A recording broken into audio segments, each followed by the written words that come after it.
Hey friends, this is Waylon. It's a beautiful snowy day here in Boulder, Colorado, and we have yet another awesome guest interview for all of you. We're going to talk about traveling while vegan, TWV. It can be very hard. I don't know if anyone out there loves animals, loves being vegan, loves traveling, but it can be hard. It can be challenging. Hey, good sir. How are you? I'm doing very well. Thank you. Great to see you. So, who are you and what do you do? Thank you so much for being here. Oh, absolutely. So my name is Faik Bouhrik. I live in Sacramento, California. I'm originally from Algeria, North Africa, and and I have been in the United States for the last 20 years. Currently, I am a professor, physics and mathematics, Woo. in a small private college here, and I do astrophysics, in fact, cosmology research at the University of California at So Davis. do you get a lot of jokes about it? It is rocket science in your case. Oh, absolutely. Did you see? I'm not sure if you saw that that scene in the movie Gravity when she struggled and then Clooney tells her it's not rocket science. Well, in fact, that was very. It's actually very. Yeah. So that reminds me of that. That joke is for you. Yeah. Thank you. Yeah. Well, absolutely. I love. And in fact, I love that joke. And in fact, if you really think about it, rocket science. I mean, the engineering side of it is complex, but the physics side of it is actually very simple. All you need is really elementary physics to understand it. But you know what? But I think, You know what is rocket science? Is traveling the world and finding vegan places to stay. oh, absolutely, So you're ma- absolutely, so your company is it your company, the Vegan Stay? it is, yes. Yeah. So how did that start and what was the inspiration? Yeah, that's actually a very good question. And so how it started, like anything else in life, things evolve. So you start somewhere and then you evolve into something Yeah. else. If you told me about a year ago, I would be an entrepreneur, I would probably laugh at you because I have never imagined that role for myself. I Uh-huh. always thought of myself as, the scholar. I would spend a life around at the university and then retire. Then, the Probably being a professor is probably you're already very busy, right? yeah, I mean, because I do lots of things and then, do research, I mentor students and I teach, of course, and all of those things. So, but then when I first came to the United States, to attend college, I was more than 20 years ago. I, I had never heard of the concept of vegan or vegetarian or any of that. Mhm. So but I'm a very curious person by nature. So when I was on campus and I saw animal rights activists tableting, I got very curious. And on that day, actually, I decided to become vegetarian. Wow. And well, vegetarian. Tell us more about that. So you're walking through campus, you're Campus. a professor at that point, But no, 20 years ago, I was a student. you're a student, and you run into some activists, and what are they doing? It was amazing because what had happened is that so this is at Cornell and there was Oakenshield. It's the dining hall that's downstairs. And then you go upstairs and there is this sort of hall where events and things happen. And then there were a table by some animal rights activists. They were showing videos on vivisection. And in fact, I just sort of walked by. And then I remember that day very, very clearly. I looked around and I saw a monkey being experimented on, and he was not sedated. And then I saw the fear in his eyes. And when I saw the fear, I could not shake the feeling that there is a person, there is a Right. soul there. And then to me, right then and right there, I decided to go vegetarian because I said, well, the only harm that you could do to animals is kill them and eat them. But I never made the connection with dairy and the rest of the story. And in fact, for the next 15 years or so, I sort of comforted myself with the idea that, well, it's a symbiotic relationship. We take eggs and milk from them and they live good lives. Yeah. And so what? People say And then, people say that phrase, the circle of life all the time. And I'm always like, uh, you mean the circle of like animal testing, torture, factory farming, and a brutal, fearful death way before their time naturally. None of it's not. absolutely, Yeah. Yeah. absolutely. No, absolutely. And in fact, when you listen to people talk, there are two things usually that I take away. Two things. One of them is that people don't really think about this stuff very seriously, because when you hear people say things, you realize this is somebody who haven't really thought this through. I mean, when I talk to students and some student tells me something, I would tell whether the student spent some time reviewing the material and understanding it deeply or not. Tell. Very simple. And the other one is that the absurd arguments that grow more absurd with every passing moment, because they are not standing on any solid ground.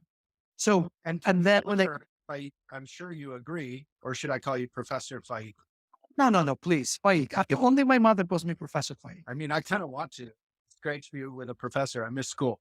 But, all of us, like you very mindfully said, we haven't thought about everything carefully. So it doesn't make non-vegan, there always becomes these arguments because people feel bad. Like you're saying they're a bad person. I don't think vegans or non-vegans are bad people. I think there's just, when you make that connection, like with the monkey or whatever it is, for me, it was baby cows and mama cows, and you can see how they love each other.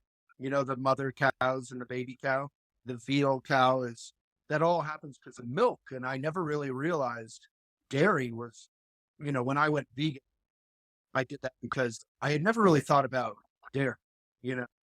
I figured, oh, dairy, it doesn't hurt anything. It's great.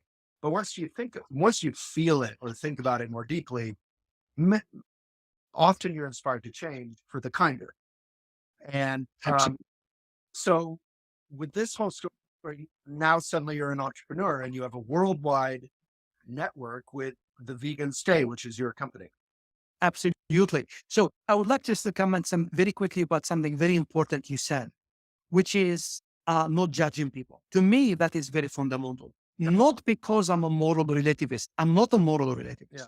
I believe there are at least some things we could know, or we could just, for example, torturing a child, torturing even an adult, let alone a child. People are going to feel repulsiveness from it worldwide.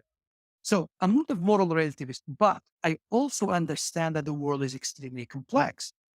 And it's extremely important not for us to blind ourselves and let ourselves be blinded by our tribal and egoistical instincts. We have a tribal instinct. We like to pick up on anything and turn it into a tribal affiliation.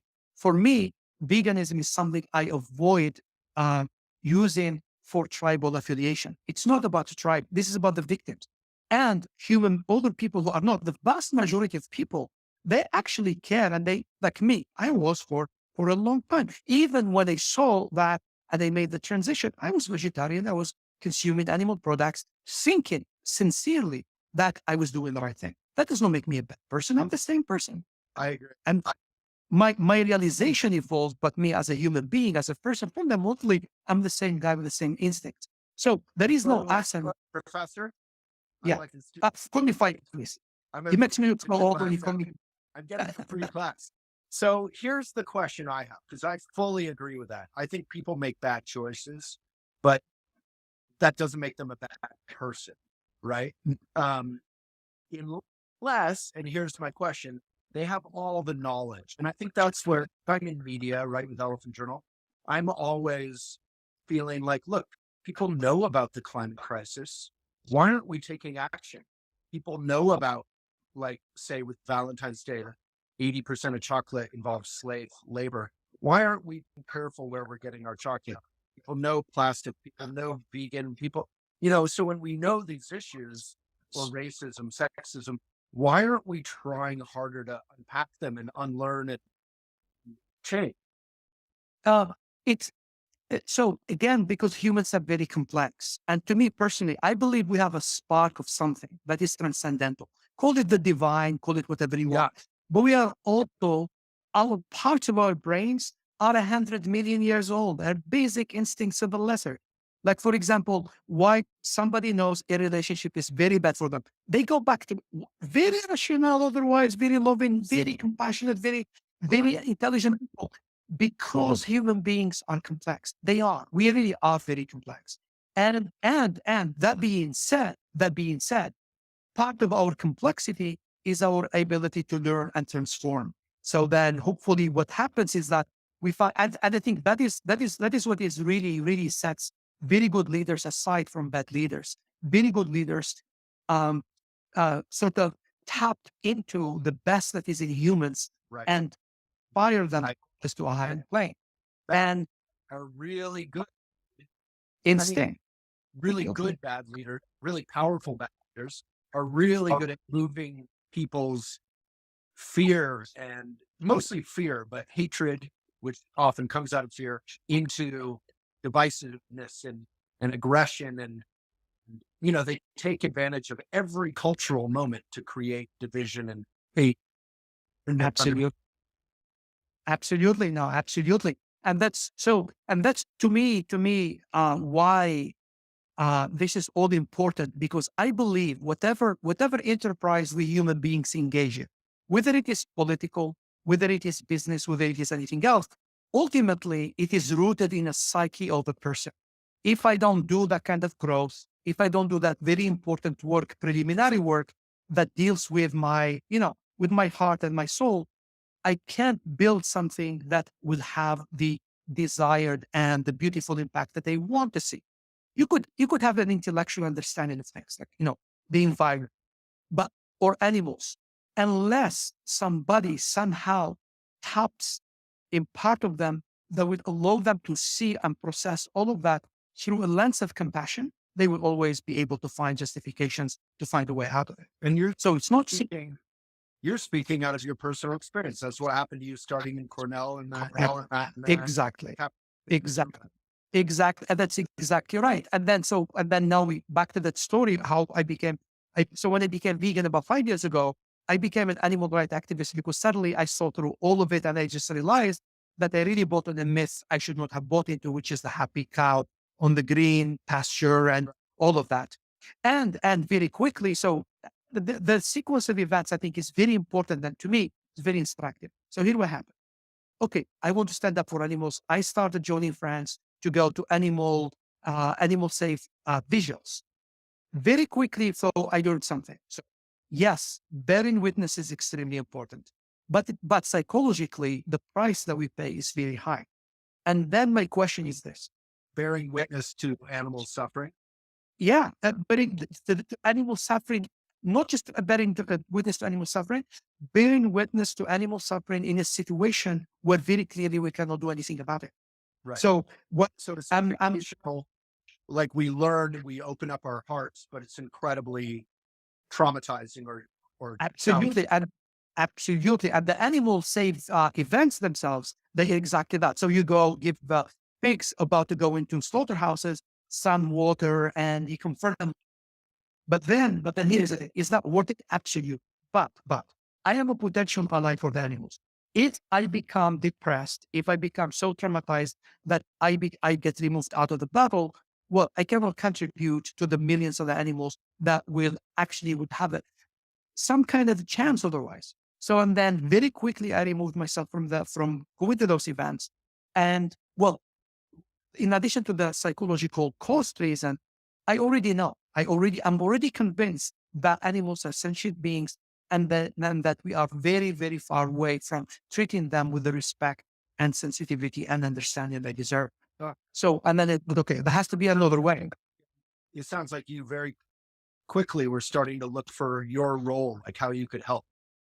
Eh, And here is, and paradoxically, when I was younger, I lived through war, and I developed PTSD as a result of it.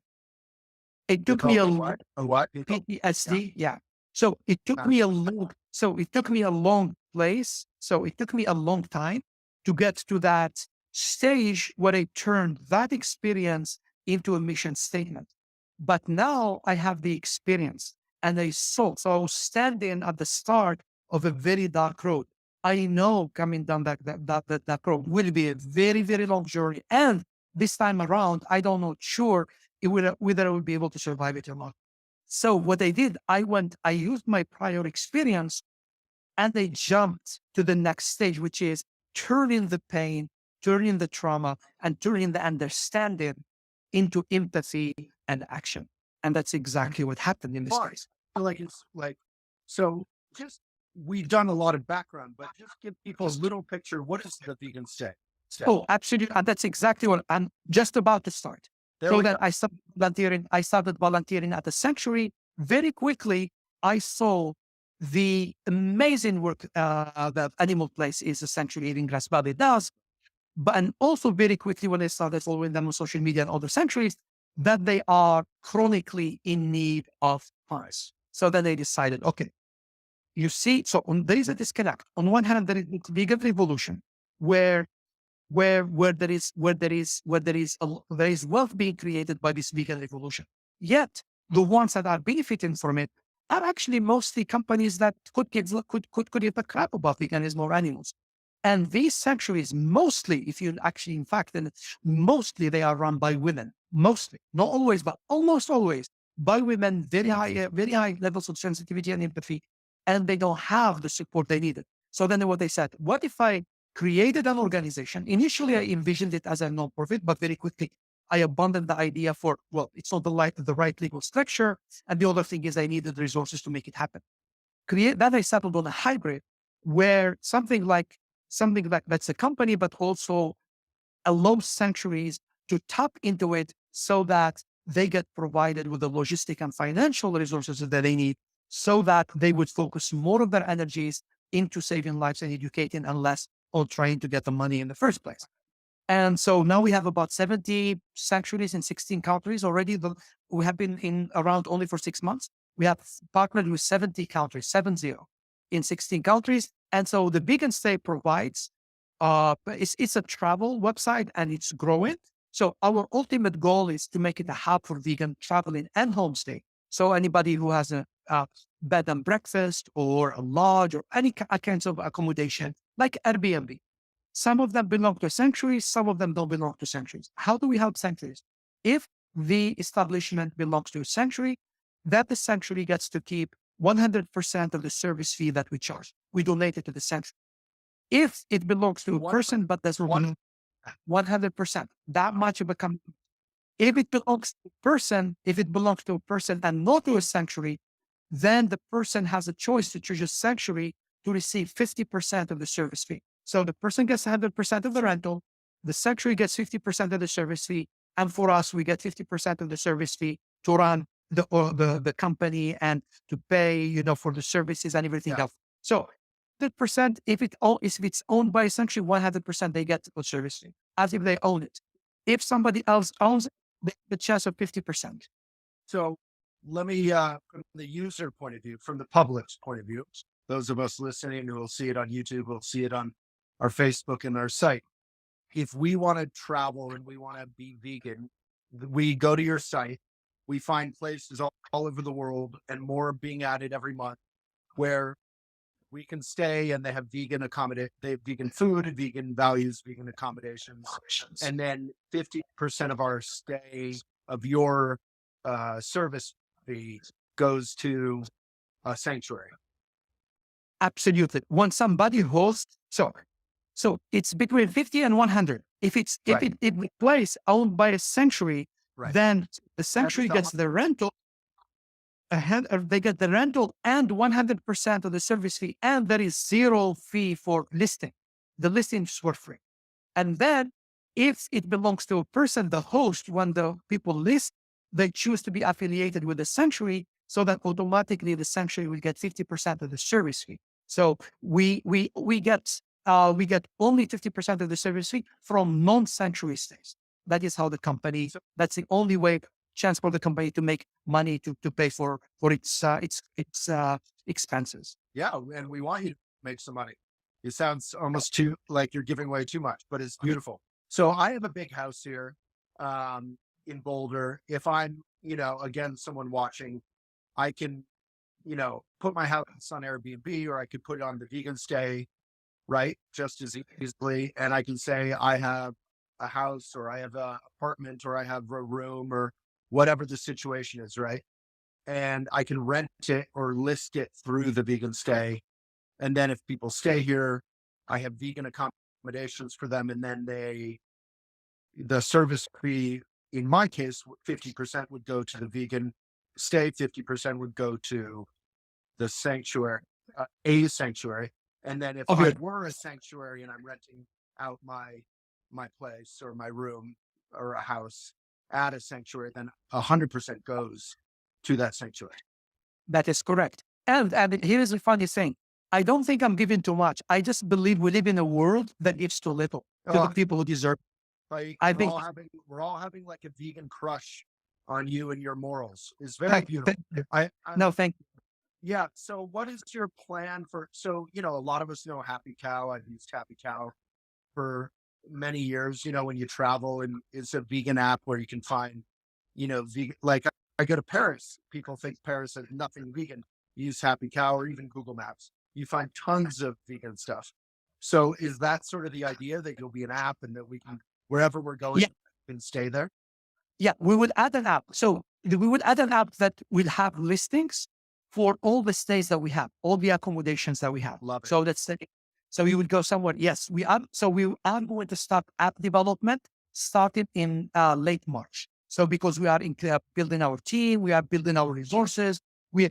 And in fact, it's funny enough that the 50%, I felt that there was, man, I was giving too little to sanctuaries, but I have to do it in order to be able to convince, because we are attracting people to invest, to give them some value on their money, even though we will not give them as much value as other companies would, but we will give them a lot of return on their, in terms of moral value. So, and I really believe, and here's the other thing. I really believe that the current arrangement is absurd. So as I was telling you, you would have the people doing people on the grassroots level, right? People running sanctuaries, and I run into this. In fact, I'm befriending founders of these sanctuaries. I'm amazed. I'm inviting them to lives every week, and they hear the stories. They put it all on the line. They work so incredibly hard. They are so minimalist, so compassionate, so these are some of the most precious humans on this earth. I agree. And then Great. have the CEOs of McDonald's and Tyson Food. They giving themselves salaries of $5 million plus bonuses, plus this and plus that. Or more. And Right. they are offering vegan products at the same time, animal-based products. And they are sort of, oh, now there is this economic trend. Let's package it and sell it. What they did was that, no. I want to disrupt this game where I take some of the resources, at least some of them, give them and put them in the hands of the right people, because those right people have the tools, the place, the heart, and the mission to teach humanity on how to treat animals as the sentient beings they are. So, but thank you. Thank And you I very think much. a lot of people who are watching who aren't vegan, maybe you haven't been perhaps to an animal sanctuary, but when you go, we have a bunch of sanctuaries here around Boulder and Denver. And when you go, it's exactly what you said. These people are working incredibly hard. There's volunteers. There's these totally abused, messed up, really sweet, lovely animals. Just want to cuddle with you. Some of them are very traumatized, but you feel so much love and compassion and joy. But yeah, a lot of them, are struggling for funding. So I love, this feels like a virtuous circle. And even for your investors, the advertising value that you're getting, if these sanctuaries can start seeing that you are supporting them, they're going to advertise you to their networks and their members, who are the hardest core, most passionate, loving activists in the world in terms of veganism. So it's smart and it is beautiful. I love it. Thank you. Thank you very much. And it's, as I was saying, it came more from a place of heart initially. Was Yeah. able to think the mind things and make it work. But I think initially, because it really is this realization coming from here. When we develop, when we allow ourselves to develop empathy, self-awareness, understanding, and a sense of justice, because you see these people working so hard, and then they create this trend, and somebody comes, packages it, and takes the millions of dollars away, where they are struggling for pennies. It's absurd. Why should we accept that? But I decided. So the thing here is this: I took that understanding, and as I told you, I took that encounter with animal suffering and very quickly turned it into mission statement, an action plan. And I did not let myself, get dragged into a dark place that I'm not sure if I would come out on the other side or not. I don't know. These kinds of things we're talking about things that not cause injuries to the body, injuries to the soul. Yeah. That's no game, man. That's But the not easy. But greatest, the greatest injury, I'm sorry, to the soul is when we, as you so beautifully said before, when we see suffering, we witness injustice, but then we don't know what to do or we do nothing. And, Martin Luther King Jr., he said, the only real love, I'm badly paraphrasing, but he said, love is often empty. It means nothing. The only real love, active love, when you're hoping, when you actually turned it into action. And if you go to the vegan stay, you don't have to think about any of this stuff. You can think about beautiful accommodations, beautiful home, beautiful apartment, beautiful travel, eating yummy vegan tacos or whatever. It's all beautiful and fun. absolutely. And at the same time, being part of a network of people and sending this very clear message to these vegan sanctuaries doing all this work, you are not alone. That's a very powerful thing to say to someone. It's a very powerful thing to say to someone. So, I love, I really thank, want to use the vegan stay when I travel. thank you. All of us watching, we travel a couple times a year, probably some less, some more. Some people travel hundreds of times a year. So, and the more we can put our own listings on and make it bigger and more of a big network. Are you getting, I know there's some vegan hotels and stuff. Are you inviting all of them on? Yeah, eventually, yes. So for now, just because with hotels, it's going to be a little bit complicated in terms of infrastructure. So we have to get that ready first. So for now, we have infrastructure to sort of have single stays, and then we will add. I mean, what I mean is single accommodations per hotel because it's going to with hotel is a little bit more complicated. So we will get that. So we are adding so that people added glamping, all kinds of things, and then we are. So initially, we would like to just have the base. And so far in the first 6 months, we have listings in about 19 countries already. But we are expanding and hopefully we get to cover as much as we can, as much of a, and give as much of a range in terms of the staying experience, but also in the price range. So everybody has something Right. to find in it. And, uh, and, uh, and at the same time, just bring, because every time you stay, so let's say somebody stays and the hosts can have vegan sanctuaries in all kinds of ways. So when you go and stay, they tell you, oh, hey, look, we are associated with this particular sanctuary. Here is information about membership and about visiting and about all of that. So they become ambassadors. And then, as I was saying, there is hardly anything that can top the message you're sending somebody that I hear you, I feel you, and I'm standing with you, and I'm going to do the best that I can to provide you with the support that I can provide you. And building that kind of awareness about that, the beautiful work they do, I think will be so incredibly important if this world we are in is to have a future. The, that I think there's something went awfully wrong when humans sort of appointed themselves as the whatever you call it over the rest of the animal kingdom, and they think the Well, we do healing it to that for disease. each other. We do What the that's how thing. we learned it. Yeah. That's how we learned it. That how we do it to each other, genocide and all of that. I call it high school graduation. What we do to the animals is prep school. We get there. We learn this. That stuff is learned. And like you So if it's said, you were in your home country.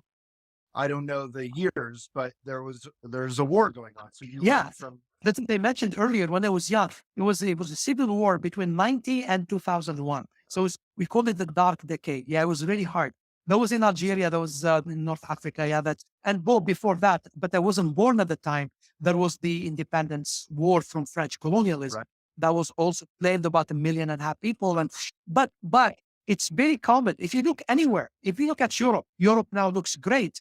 I mean, look how many wars went in Europe, and all that trauma is still there. Yeah. And they completely and profoundly convinced that what we have done to the animals eventually led us to that path. Perhaps it did not create any human to human violence, but it has intensified it and made it more frequent in the same sense that global warming has not created storms, but it has made them more intense and more frequent. And I think Yeah. that is the sort of the context. Beautifully said. Thank You know you. your stuff. They've actually done studies. You might have read it. people who abuse animals, I think there was something about when they're young, often will get into domestic violence and such with fellow human beings. Absolutely. And in fact, the book that I find the most compelling is Eternal Treblinka. Eternal Treblinka is written by a descendant of Holocaust survivors. And he establishes not a philosophical, a factual link between violence against humans and the Holocaust. He shows you factually how through historical research how we went from here to here. And that book was I read it at the very start when I went onto this journey, initially being vegetarian, thinking that was enough. But still with the same place, coming from the same place of desire to understand. And that book was incredibly compelling. Yeah. And then If, and then if you think of it, send me the title of that book and I'll absolutely. If that. you're not, Yeah, I would send the link. great. Charles Peterson, I think, is the name of the Okay. of the author. I'll send you the link and I'll email, text it to you. Absolutely. So the final thing I wanted to say is even with, limited listings right now, there's still a whole bunch. Those of us who are vegan and we love to travel, we could literally just like pick these places and do like a world tour of already like, what do you say, 38 spots or something? No, 74. Oh my God, 74. So that would be Yeah, 74. Yeah. And there are places like, for example, the UK. And in fact, you talking about the UK, somebody, a photographer, told me he's looked and he said, "Oh my God, I love this." He said, so he photographs animals and he loves to do his photography and donate when he does it at sanctuaries to donate it to sanctuaries. So we are discussing of working together where he go and stay at the sanctuaries and he's going to make a tour this summer actually in the UK because there are now plenty, Scotland, Wales, there's a all whole over the bunch in the UK. absolutely. UK has quite a bit of good coverage, and I have a feeling UK is going to become one of our And hubs. then The UK, Europe, and then with Europe, you could take the train, you could do the UK, you got got it the train. Boom, boom, boom. exactly. We had a sanctuary join us from Mallorca, and they are listing. They're going to be listing the next few days in Mallorca, the island in the Mediterranean. I mean, how exciting! We have people. We have actually stays in Nicaragua and Costa Rica. So and so Okay. So, uh, well, Faik, I'm so, I invite amazing people on these conversations. I'm still so pleasantly impressed and surprised with so many of our guests. You're so thoughtful and eloquent and caring, and what a life story. I think, when you're done being super busy, being a professor and, founding a huge worldwide network, you should write your memoir. thank you very, very much. I really appreciate you reaching out, and I'm incredibly happy to have talked to you. And I have been following your beautiful work. Please keep it up, and I Of cannot course. wait our paths to cross again on social media or in real life. Yeah, and we should give a shout out to somehow Jamie Logan knew you or shared you She, up. I interviewed her and yeah, I saw her mention you and I reached out to you. and look at the synchronicities because she interviewed me the day you interviewed her, and she was so excited about that, and she shared it with you. And Uh, today, this evening, she's releasing that interview me and her had. So, and it's looking like how to it's that. Yeah. Well, we can all inspire each other. It comes back to your absolutely, fundamental message that absolutely, we should be empathetic, but we don't have to stay depressed. We don't have to be horrified. We can skip right to active love, right? exactly. And here is one very important thing, as you said, I just would like to make that very clear. Right. Being an empathetic person and being somebody with a martyr complex is not the same thing. It doesn't have to be. Mm. Being, it's not the same thing. Oof. That's a good one because I think I get into that sometimes. I love my work, but I work so hard. And, Elephant's been around for 20 years. We have millions of readers. It's fantastic. But I can definitely pour too much of myself into it. So good reminder. Thank you. Thank you very much. And you have a wonderful day. Very, very happy that we did this. And I cannot wait for our paths to cross again. I can't wait to stay at some of your places. It's going to be so fun. Please do let me know if you do. And I would love to hear what you think about it. Will do. So everyone, the Vegan Stay, this is Faik, the founder, and Mm. go follow them up here and go check out where you can stay all around the world at vegan accommodations. Thank you, Faik. Thank Absolutely my pleasure. Thank you. Have a wonderful day. Bye. Bye. Good man. Bye. Thank you.